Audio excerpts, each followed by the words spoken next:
कल हम पढ़ रहे थे साहित्य स्रोत, मुगल काल के साहित्य स्रोतों का जिक्र हो रहा था। हमने पढ़ लिया था इतिहास में अर्थशास्त्र को, कि अर्थशास्त्र में क्या बताया गया था, जिसके रचनाकार कौन थे, कौटिल्य थे। अब 2 नंबर की बात करें कि 2 नंबर है इंडिका, ये है मेगास्थनीज। ये कौन था, ये सेल्यूकस निकेटर का क्या था, राजदूत था। और ध्यान रखना भारत के अंदर पहला विदेशी राजदूत नियुक्त होने वाला व्यक्ति कौन था, मेगास्थनीज था। और ये कैसे आया, क्यों आया, इसका जिक्र जब मैं चंद्रगुप्त मौर्य करवाऊंगा तब आपको करवाया जाएगा, ठीक है। परंतु हम यहां पर इसकी पुस्तक की बात करें जिसका नाम क्या है, इंडिका, ठीक है। ये सेल्यूकस निकेटर का क्या था, राजदूत था। और ये कब आए थे, ये आए थे 305 ईसा पूर्व में भारत आए थे। ये बात थोड़ा सा नोट कर लेना आप, कहाँ आए थे, 300 ईसा पूर्व में क्या आए, भारत में आए, ठीक है। और किसके शासनकाल में आए, तो ध्यान रखना इस समय 305 में किसका शासनकाल था, चंद्रगुप्त मौर्य का शासन, चंद्रगुप्त मौर्य के शासनकाल में आए थे ये। अब इसकी भाषा कैसी है, इसकी भाषा कैसी है, तो देखो ये बाहर का है, तो बाहर कौन से देश से आया था, यूनान से, तो इसकी भाषा कैसी होगी, यूनानी होगी।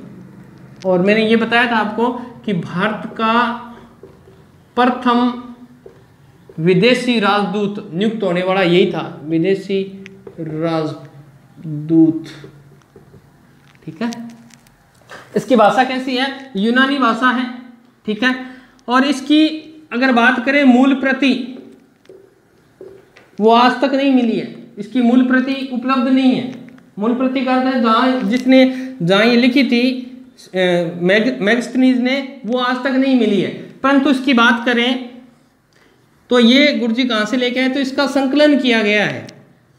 अब मुझे ये बता दो, इसका प्रश्न ये पूछा गया था कि इसका संकलन यानी इंडिका का संकलन किसने किया है, ऑप्शन में ये भी था। ध्यान रखना संकलन कैसे होगा, जैसे कोई चीज गुम होगी, ये मूल प्रति मिली नहीं है ही नहीं, तो अर्थात क्या हो गया, गुम हो गई, मूल प्रति क्या होगी, गुम होगी।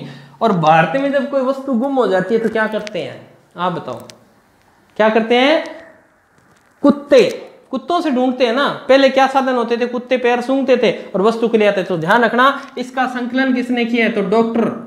कुत्तों को क्या बोलते हैं, स्वान, और वापस लाने को क्या बोलते हैं, बेक। कुत्ते क्या लेते हैं, किसी वस्तु गुम हो जाए तो वापस ले आते हैं, तो इसका संकलन किसने किया, डॉक्टर स्वान बेक ने किया है। तो ध्यान रखना ये प्रश्न बहुत ही महत्वपूर्ण है कि जब कोई वस्तु कब किया था, तो लिखना था तो लिख लो 1848 में किया था। तो इस ध्यान रखना कि इसकी मूल प्रति आज तक उपलब्ध नहीं है, परंतु इसका संकलन किसने किया है, डॉक्टर स्वान बेक ने किया है। और आपको ट्रिक भी बता दी। तो इंडिका में विवरण क्या है, इंडिका विवरण, अब देखो किसके शासनकाल में आया है, मौर्यों के, तो किसका बताएगा, फिर मौर्यों के बारे में बताएगा। तो इसके अंदर सब बताया गया है कि उस समय सबसे बड़ा नगर कौन सा था। इंडिका के अंदर बताया गया कि सबसे बड़ा नगर कौन था, पाटलिपुत्र। और जिसे किताब में क्या नाम दिया गया, ये पेपर में पूछा गया था, पोलीब्रोथा। पाटलिपुत्र को इंडिका में क्या नाम दिया गया है, पोलीब्रोथा। तो ध्यान रखना सबसे बड़ा नगर किसे बताता है, पाटलिपुत्र को बताता है, ठीक है। और पाटलिपुत्र का जो प्रशासन था वो कितनी समितियों में विभक्त था, तो ध्यान रखना वो 6 समितियों में विभक्त था। और 6 समितियां यानी प्रत्येक समिति में कितने सदस्य हैं, 5। तो कुल कितने सदस्य संचालित करते थे, 30 सदस्यों की एक कमेटी होती थी जिसे एक प्रशासन समिति कहा जाता था, ठीक है। तो ध्यान रखना इस इंडिका में जब पढ़ते हैं तो चंद्रगुप्त मौर्य का क्या मिलता है, उल्लेख मिलता है। और अर्थशास्त्र में उल्लेख है नहीं मिलता, इसमें मिलता है, तो ध्यान रखना है। इंडिका में चंद्रगुप्त मौर्य का क्या मिलता है, उल्लेख मिलता है। याद रह जाएगी बात है, चंद्रगुप्त मौर्य का क्या मिला, उल्लेख मिला। अब अगर बात करें कि इसके अंदर और क्या है, तो ध्यान रखिए बहुत ही महत्वपूर्ण प्रश्न, उत्तरापथ क्या है, उत्तरापथ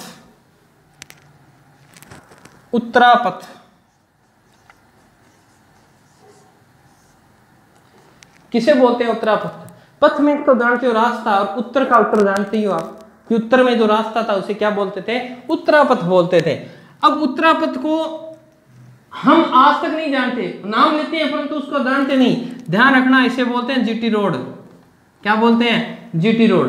परंतु अब इसके इंडिका में क्या लिखा गया है वो देखते हैं। अगर आप लिखना चाहो तो लिख लो ग्रांड ट्रक रोड। जीटी का grand trunk road, T R road, GTR, grand trunk road. ठीक है। अब उत्तरा जो पथ था इसका इंडिका में क्या नाम है? इसमें यह कहा गया है कि मौर्य काल। मौर्य काल तो आपको पूछ सकता है कि उत्तरापथ यानी ग्रांड ट्रक रोड का सर्वप्रथम निर्माण या मूल निर्माण किसने करवाया था? तो मौर्य काल की सबसे लंबी सड़क, सबसे लंबी सड़क किसने बनवाई थी? चंद्रगुप्त मौर्य, सीएम ने। ध्यान रखना, पूछ सकता है ग्रांड ट्रक रोड का मूल, ये पूछेगा मूल पूछे तो ध्यान रखना किसके बारे में जिक्र कर रहा है? चंद्रगुप्त मौर्य के बारे में पूछ रहा है कि उसने ग्रांड ट्रक रोड का सर्वप्रथम निर्माण किसने कराया था? इसने करवाया था। अगर अब बात करें मध्यकाल की, मध्यकालीन, तो मध्यकाल में इस ग्रांड ट्रक रोड को सुधार किसने किया था? तो ध्यान रखना वो किया था शेरशाह सूरी ने। Shershah Suri. Grand trunk road का सुधार या पुनर्निर्माण किसने किया था? शेरशाह सूरी ने। और शेरशाह सूरी ने इस उत्तरापथ को नाम दिया था आजम, सड़क ए आजम, सड़क ए आजम नाम दिया था।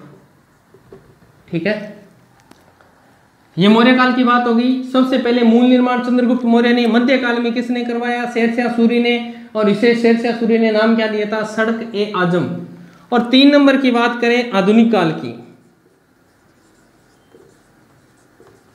आधुनिक काल में भारत के गवर्नर जनरल, भारत के अंग्रेज गवर्नर,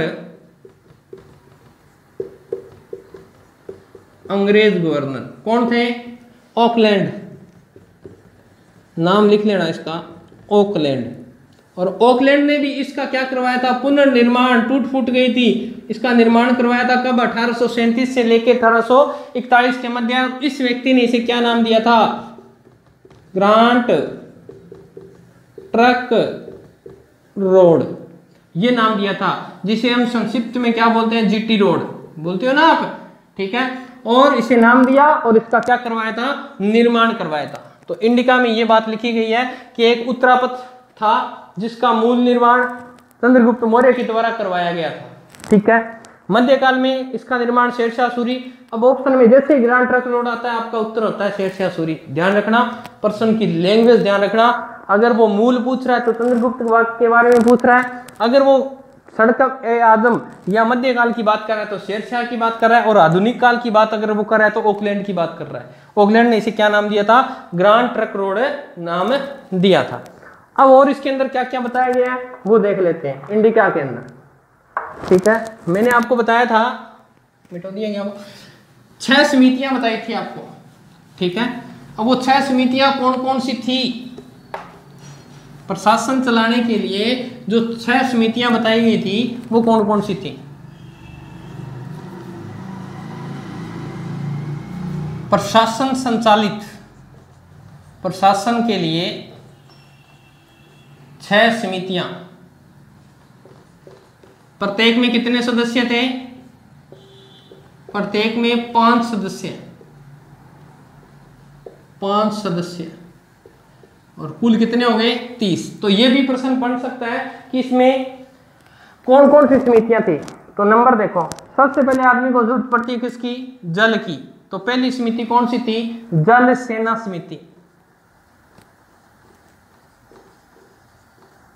ठीक है, जल के बाद थल सेना समिति। ठीक है, 3 नंबर की बात करें तो जब सेना हो रही है तो सेना में क्या शामिल होते हैं? अश्व, या ये गज कर लो, गज सेना समिति यानी हाथियों वाली समिति। ठीक है, 4 नंबर अश्व सेना समिति। 5 नंबर की बात करें, अश्व से क्या चलते हैं? रथ। तो ध्यान रखना, रथ सेना समिति। अब इन सब के लिए हमें क्या चाहिए? इन सब के लिए हमें क्या चाहिए? हथियार चाहिए और खाने के लिए सामान चाहिए। तो नंबर 6 जो समिति थी वो थी रसद आपूर्ति, रसद आपूर्ति समिति। ध्यान में रह जाएगा। प्रशासन इंडिका में 6 समितियां बताई गई हैं। कौन कौन सी? जल सेना समिति, थल सेना समिति, गज सेना समिति, अश्व सेना समिति, रथ सेना समिति और रसद आपूर्ति। इन सब के लिए हमें क्या चाहिए? रसद चाहिए, हथियार चाहिए, खाने के लिए भोजन चाहिए। तो ये कौन सी समिति थी? रसद आपूर्ति समिति। अब मैग्निसन जो बाबा थे, ये 1 नंबर के फेंकू बाबा थे, गप बहुत मारते थे। 1 नंबर वो गप्पी और गपोड़ आदमी, ठीक है। और के गप मारतो तो इनकी कुछ तथ्य है जिका मैं यथार्थ सामने लिखण ला रहा हूं, जिका बहुत ही ज्यादा गप मारी है, विश्वास कौन कर सका, इतनी गप मारेगी है। अब इसने क्या बताया? इसने बताया कि भारतीय लोग 2 देवताओं की पूजा करते हैं। भारतीय लोग 2 देवताओं की पूजा करते हैं, 2 देवताओं की पूजा। अब 2 देवता कौन कौन से बताए हैं इसने यूनानी भाषा में बताए हैं। पहले का नाम बताया डायनोसियस। पहले का नाम क्या बताया? डायनोसियस। और दूसरे का नाम बताया इसने हेराक्लिज। इसने बताया कि भारत के लोग हैं वो 2 देवताओं की पूजा करते हैं, डायनोसियस और हेराक्लिज। अब है क्या ये कौन से देवता हैं? तो ऐसे ट्रिक से याद कर सकते हैं अपन। देखो ये क्या है? सी से याद कर लो। शिव किसकी पूजा करते थे? शिव की पूजा करते थे, ठीक है। अब इसमें याद कर लो हरे कृष्णा। हरे कैसे? कृष्णा है ना, है रे कैसे? कृष्णा, यानी किसकी पूजा करते थे? कृष्ण की। तो ध्यान रखना, ऐसे यूनानी भाषा में शिव को क्या नाम दिया है? डायनोसियस। और कृष्ण भगवान को क्या नाम दिया है? हेराक्लिस। तो ये गप मारी थी पहले तो इसने यही। क्या ऐसा था? प्रकृति की पूजा करते थे, 36 करोड़ देवी देवता थे। ये कहते सिर्फ 2 की पूजा होती थी, जो की बात क्या है? बिल्कुल है असत्य। दूसरी बात अगर बात करें, ये कहता है भारत में दुर्भिक्ष नहीं पड़ते थे। अब ये दुर्भिक्ष क्या होता है बताया था मैंने आपको, अकाल। अकाल नहीं पड़ते थे। क्या सही है? भारत में दुर्भिक्ष यानी अकाल नहीं पड़ते थे। क्यों नहीं पड़ते थे? नहीं पड़ा था क्या अकाल? चंद्रगुप्त मौर्य के समय पड़ा था, 12 वर्ष का अकाल पड़ा था चंद्रगुप्त मौर्य के समय। मौर्य के समय कितने साल का? 12 वर्ष का, जिसके प्रमाण में मिले हैं। किसमें? अर्थशास्त्र में। कौटिल्य ने बताया है कि 12 साल का क्या पड़ा था? काल पड़ा था। और जहां चंद्रगुप्त मौर्य निराश होकर कहां चला जाता है? स्वर्ण बेलगोला में चला जाता है, और वहां संलेखनापत्ति से अपने प्राणों का क्या करता है? त्याग करता है। तो ये बात क्या होगी? गलत हुई कि नहीं? 1 नंबर फेंकू हो जमा, सार दिन गप मार। तो 2 नंबर की बात करा कि और प्रमाण घटे मिले हैं, तो देखो महास्थान। महास्थान, एक तो महास्थान है, दूसरा है सहोग्रा। सहोग्रा, ताम्रलेख। इन 2 जगहों से हमें ताम्रलेख मिले। वहां भी क्या बताया गया है कि भारत में अकाल पड़ते थे इन 2 जगहों पे, महास्थान और महासोग्रा से। यह बताया गया है कि यहां पर क्या पड़ते थे? अकाल पड़ते थे। तो बताओ फेंकू है कि नहीं है? 3 नंबर की बात करें, ये बाबा कहते हैं कि भारतीयों को पढ़ने लिखने का ज्ञान नहीं था। भारतीय लोग पढ़ना लिखना नहीं जानते थे। पढ़ना लिखना नहीं जानते थे। बताओ सच्ची लागे था ना? बिल्कुल सरेआम झूठ फेंकी है। अगर पढ़ना लिखना ना जानता तो ऋग्वेद की रचना कौन करके गए हो? ऋग्वेद की रचना किसने की है? आर्यों ने की है। सारा संसार मानता है आर्यों ने की है। अगर और बात करें तो कौटिल्य का अर्थशास्त्र किसने लिख दिया था? वो तो इससे पहले लिखा गया था। कौटिल्य का अर्थशास्त्र किसने लिखा? अगर भारतीयों को पढ़ने लिखने का ज्ञान ही नहीं था तो फिर ये कहां से लिखा गया? और अगर बात करें प्रमाण की तो धोलीवीरा, ठीक है। धोलीवीरा यानी धोलीवीरा जो स्थान है वो कौन सी? सिंधु घाटी सभ्यता का है। और वहां से हमें क्या मिले हैं? लिखित प्रमाण मिले हैं। भाषा लिखी हुई है कि नहीं है? और ये कहता है कि पढ़ना लिखना नहीं जानते थे। तो ये बात झूठी हुई कि नहीं हुई? 1 नंबर झूठो आदमी हो, ठीक है। फिर अगर बात करें 4 नंबर की, और इसने क्या गप ठोकी, तो इसने कहा था 4 नंबर में कि भारत में कोई दास प्रथा नहीं है, भारत में दास प्रथा नहीं है, कि दास नहीं रखते, दास प्रथा नहीं। क्या ऐसा संभव था? क्योंकि कौटिल्य ने कितने प्रकार के दास बताए थे? 9 प्रकार के बताए थे ना। दासों का विवरण कौटिल्य के अर्थशास्त्र में मिलता है। तो ये बात झूठी हुई कि नहीं हुई? अब 5 नंबर की बात करें, इसने कहा भारत के अंदर कुल 7 ही जातियां हैं, भारत में 7 जातियों का उल्लेख करता है, ये 7 जातियों का उल्लेख करता है, ठीक है, कि भारत में 7 जातियां हैं। अब कैसे हैं 7 जातियां, कौन कौन सी हैं, देखते हैं ट्रिक के माध्यम से कि कौन कौन सी 7 जातियां। अब ये क्या था, बेचारा बाहर का था, इसने जो लोग मिले उन्हीं को क्या बनाता गया, ये जाति मानता गया कि इतने लोग रहते होंगे यहाँ पे, और उन्हीं को, उनके व्यवसायों को देखकर इसने क्या कर दिया, उनका निर्धारण कर दिया। अब देखते हैं, ये लो जी अपना फेंकू बाबा, कौन है, मेगास्थनीज है ये अपने घर से बाहर निकला, अपने घर से क्या निकला, बाहर निकला। जैसे ही बाहर निकला,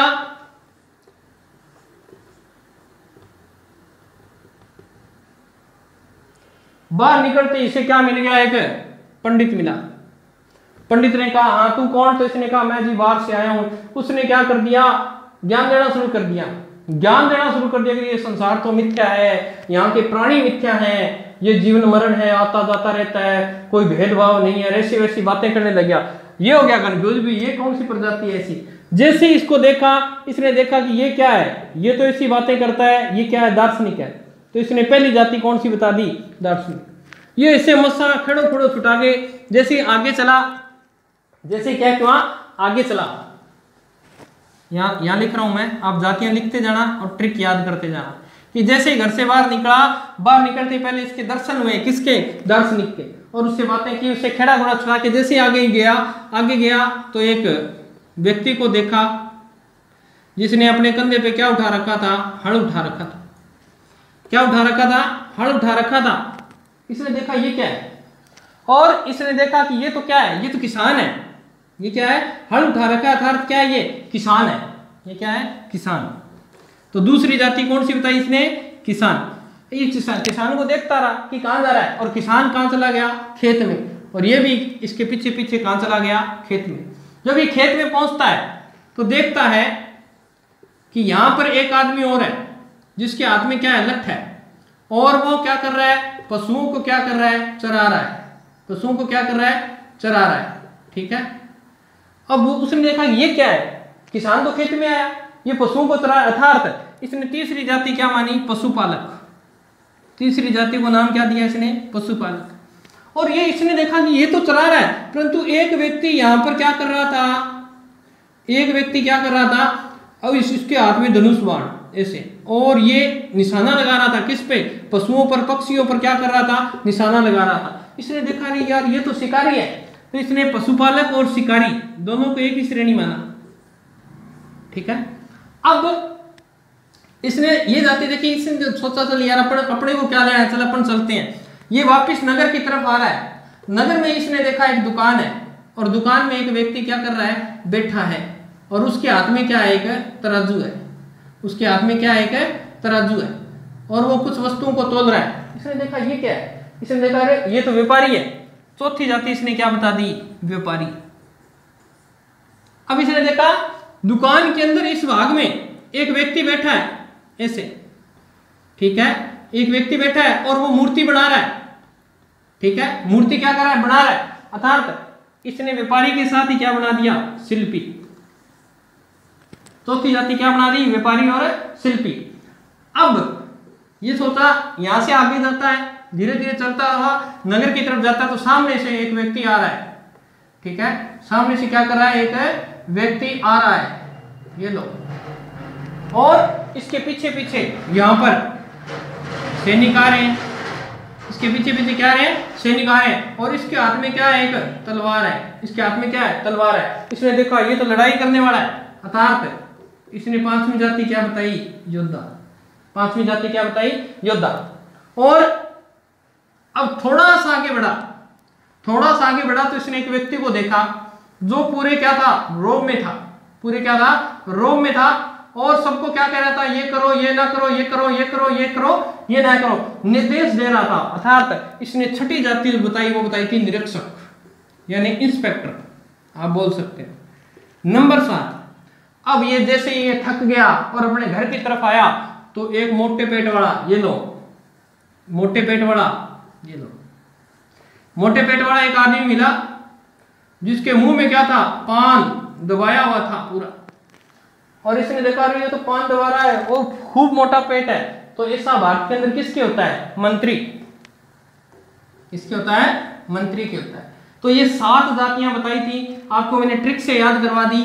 दोबारा रिपीट कर देता हूं कि मैग्नेस एक दिन अपने घर से निकला, घर से निकलते पहले इसे क्या मिला, दार्शनिक मिला, इसे जीवन मरण की बातें बताई।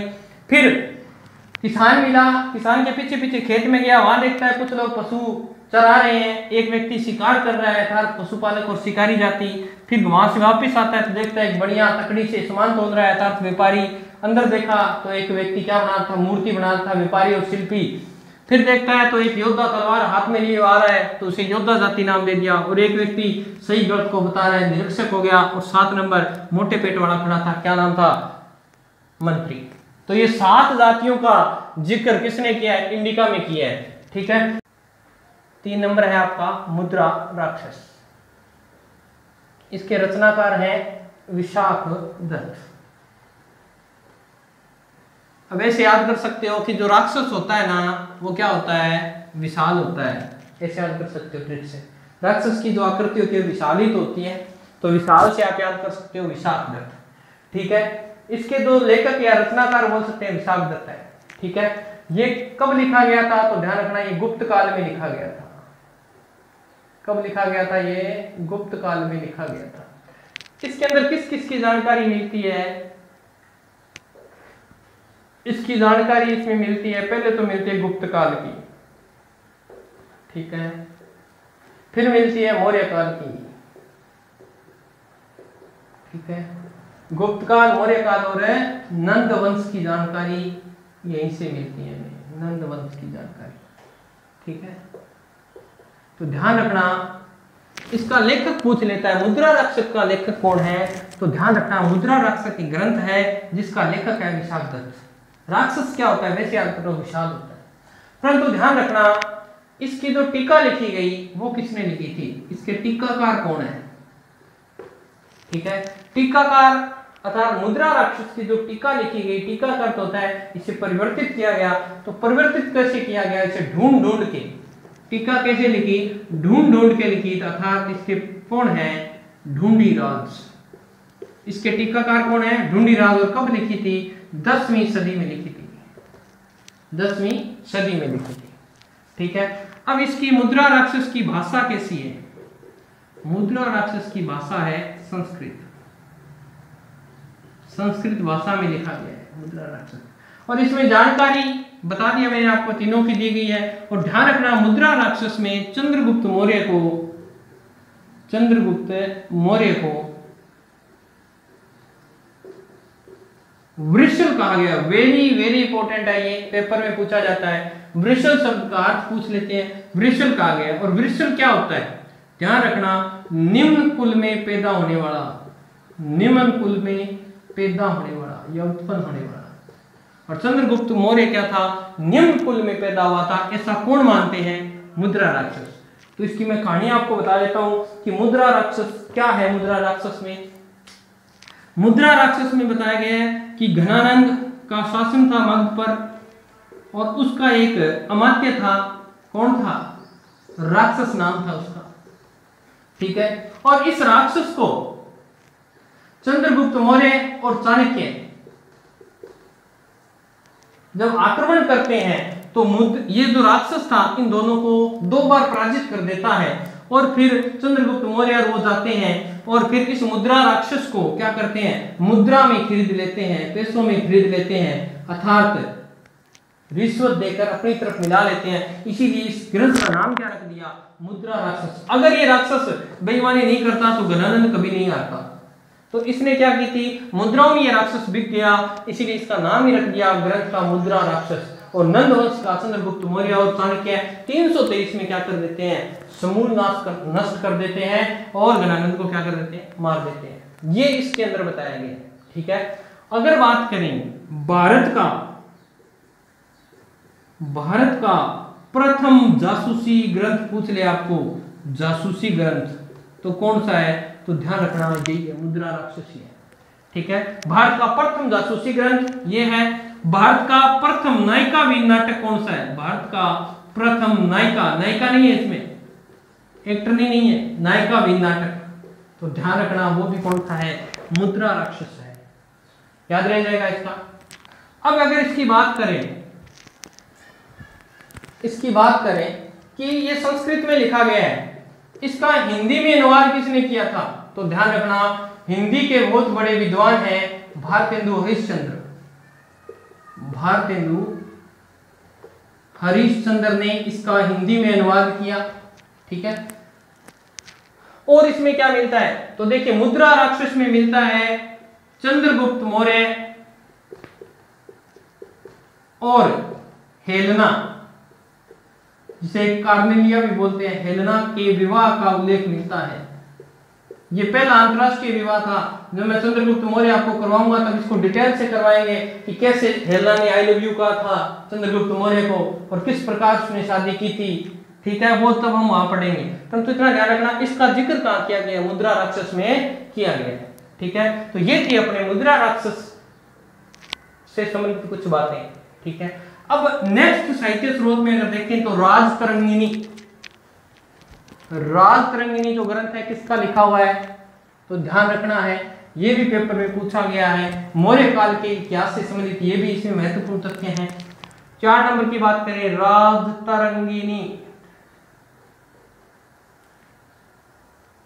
ठीक है, राजतरंगिनी, इसके जो रचनाकार हैं वो है कलन। ठीक है, तो ध्यान रखना राज जो व्यक्ति करेगा वो क्या करेगा, कलह करेगा। ऐसे याद रख सकते हो ट्रिक से आप कि जिस व्यक्ति को राज करना है वो क्या करेगा, कलह करेगा, घर पे लड़ाई करेगा। ठीक है, अब ये देखिए ये क्या है, तो इसका जो महत्वपूर्ण प्रश्न बनते हैं वो लिख लेते हैं यहाँ पे कि भारत का प्रथम ऐतिहासिक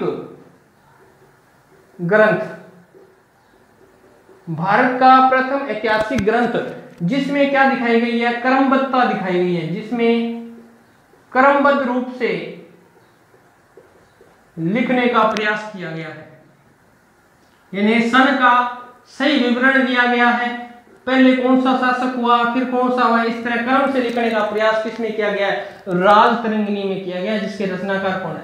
और इसमें क्या मिलता है, तो इसमें मिलता है जम्मू कश्मीर का उल्लेख मिलता है, जम्मू कश्मीर राज्य का उल्लेख मिलता है। और ध्यान रखना जम्मू कश्मीर राज्य का उल्लेख मिलता है तो यहाँ पर जो शासक दिखाया गया है वो किसे दिखाया गया है, तो ध्यान रखना वो दिखाया गया जालोक को, जालोक मौर्य। ठीक है, जम्मू कश्मीर राज्य का उल्लेख मिलता है इसमें, और उसमें जम्मू कश्मीर राज्य का जो शासक था वो बताया गया है कौन, जालोक मौर्य को बताया गया है। 3 नंबर की बात करें और क्या बताया गया है, तो देखिए इसमें यह बताया गया है कि अशोक द्वारा झेलम नदी के किनारे श्रीनगर नगर की स्थापना की गई। किसने स्थापना की थी, अशोक ने की थी। यह भी कहां बताया गया है, इसमें बताया गया। तो देखिए राजतरंगिनी में मुख्य बातें यही थी, क्रमबद्ध रूप से लिखा गया, जम्मू कश्मीर राज्य का उल्लेख है, कौन से मौर्य शासक का जिक्र है, जालोक का जिक्र है, अशोक द्वारा श्रीनगर राज्य की स्थापना का जिक्र इसमें किया गया। ये मुख्य साहित्य स्रोत थे। अब रह जाते हैं अपने जैन धर्म के, बौद्ध धर्म के, ऐसे कौन कौन से ग्रंथ हैं जहां मौर्य काल की जानकारी हमें मिलती है। इसमें सही डालना, तो अन्य की बात करें, अन्य ग्रंथ। ठीक है, अन्य ग्रंथों में सबसे पहले अपन देख लेते हैं बौद्ध ग्रंथ। बौद्ध धर्म के जो ग्रंथ हैं वो कौन कौन से हैं? तो देखिए, सबसे पहले अगर बात करें दीपवंश, और दूसरा है आपका महावंश। दो ग्रंथ हैं इनके, दीपवंश और महावंश। इनमें मौर्य काल का जिक्र किया गया है, परंतु ध्यान रखना इन दोनों को संयुक्त रूप से श्रीलंका में क्या बोलते हैं? सिंहल अनुश्रुति। क्या बोलते हैं? दोनों को, दीपवंश और महावंश दोनों को संयुक्त रूप से श्रीलंका में क्या नाम दिया गया है? बार बार मैं आगे पढ़ाऊंगा तब ये जिक्र आएगा कि सिंहल अनुश्रुति के अनुसार अशोक ने पिंपल के वृक्ष की एक टहनी भेजी, ये भेजी, वो दोनों का जिक्र हो रहा है। दीपवंश और महावंश दोनों का संयुक्त रूप क्या कहलाता है? सिंहल अनुश्रुति कहलाता है। ठीक है, अब इसके अंदर इन में दीपवंश में और इनमें क्या क्या जिक्र है? तो ध्यान रखना, इन दोनों में जिक्र है कि अशोक ने अपने कितने भाइयों की हत्या की? 99 भाइयों की हत्या की थी। अशोक ने अपने 99 भाइयों की हत्या कर शासक बना। ठीक है, फिर अशोक की उपाधि का जिक्र है इसके अंदर कि अशोक ने एक उपाधि धारण की थी जिसका नाम था देवनाम प्रियदर्शी।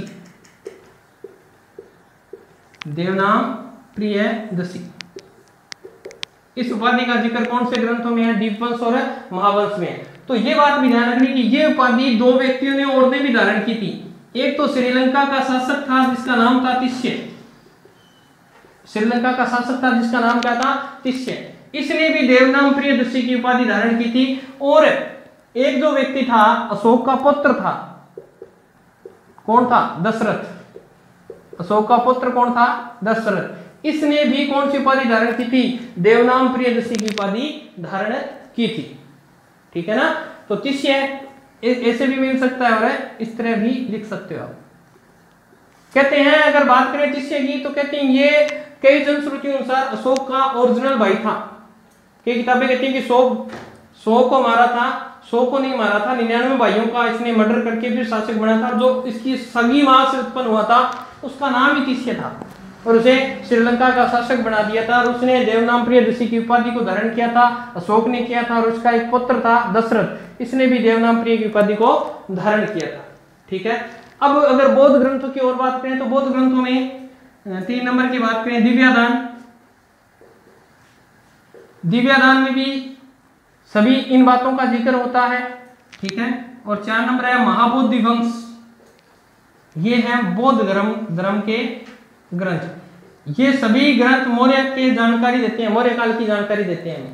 ठीक है, अब इसके अंदर अगर देखें कि जैन ग्रंथ कौन कौन से हैं जिनमें मौर्य प्रशासन की हमें जानकारी मिलती है। ठीक है, तो जैन ग्रंथों में देखें तो सबसे पहले भद्रबाहु ने एक लिखा था ग्रंथ जिसका नाम था कल्पसूत्र। ठीक है, और फिर हेमचंद्र ने एक ग्रंथ लिखा था जिसका नाम था परिशिष्ट पर्वन। तो ये थी हमारी साहित्य संबंधी जानकारियां मौर्य काल की। उसके बाद में आपके जो आएंगी वो आएंगे आपके ब्राह्मण ग्रंथ कौन कौन से जो संस्कृत भाषा में लिखे गए, उनमें भी मौर्य काल की जानकारी मिलती है। तो ब्राह्मण ग्रंथों में सबसे पहले देखें तो सबसे पहले क्षेमेंद्र ने ग्रंथ लिखा था बृहत कथा मंजरी। इसको ऐसे याद कर सकते हो, क्षमा करने वाला हमेशा क्या होता है? बड़ा होता है। और बड़े को संस्कृत में क्या बोलते हैं? बृहत बोलते हैं, बृहत। ठीक है, क्षेमेंद्र को क्या बोलते हैं? बृहत कथा मंजरी। ठीक है, फिर 2 नंबर की बात करें सोमदेव ने कौन सा ग्रंथ लिखा था? सोमदेव ने लिखा था सोमवार को हमें क्या सुननी है? कथा सुननी है। तो कथा सरित सागर ट्रिक से याद करवा रहा हूं आपको। और 3 नंबर की बात करें पतंजलि, और पतंजलि ने कौन सा लिखा था? महाभाष्य। महाभाष्य। तो ये साहित्य स्रोत थे। उसके बाद में हम पढ़ेंगे पुरातात्विक स्रोत, जो नेक्स्ट वीडियो में आएगा। इन्हें एक बार रिपीट कर देते हैं कि बौद्ध ग्रंथ कौन कौन से हैं, दीपवंश और महावंश। उन दोनों को संयुक्त रूप से श्रीलंका में क्या बोलते हैं, सिंहल अनुश्रुति। ठीक है। जैन ग्रंथ कौन से हैं, भद्रबाहु, जिसकी रचना किसने की थी, कल्पसूत्र ने की थी। ठीक है। हेमचंद्र परिशिष्ट पर्वन। ब्राह्मण ग्रंथ कौन से हैं, सुमेंद्र। इसमें क्षमा शब्द याद कर लो। क्षमा कौन करता है, जिसका हृदय बड़ा होता है, वृद्ध होता है, तो इसे याद कर लो। सोमेंद्र, हमें सोमवार को क्या सुननी है, कथा सुननी है, तो कथा सरित सागर। पतंजलि, आप जानते हैं रामदेव वाली पतंजलि नहीं है, ये एक ऋषि हुए थे पहले, उन्होंने लिखा था महाभाष्य। ठीक है, तो इसे याद रखना है। तो ये थी हमारी साहित्य स्रोतों की जानकारी मौर्य काल की। अब हम आगे पढ़ेंगे पुरातात्विक स्रोत कि क्या क्या चीजें हैं जो मौर्य काल के बारे में जान। तब तक अपने आप को घर पर रखें, कोरोना से बचा के रखें, सोशल डिस्टेंसिंग का पालन करें। जय भारत, जय राजस्थान।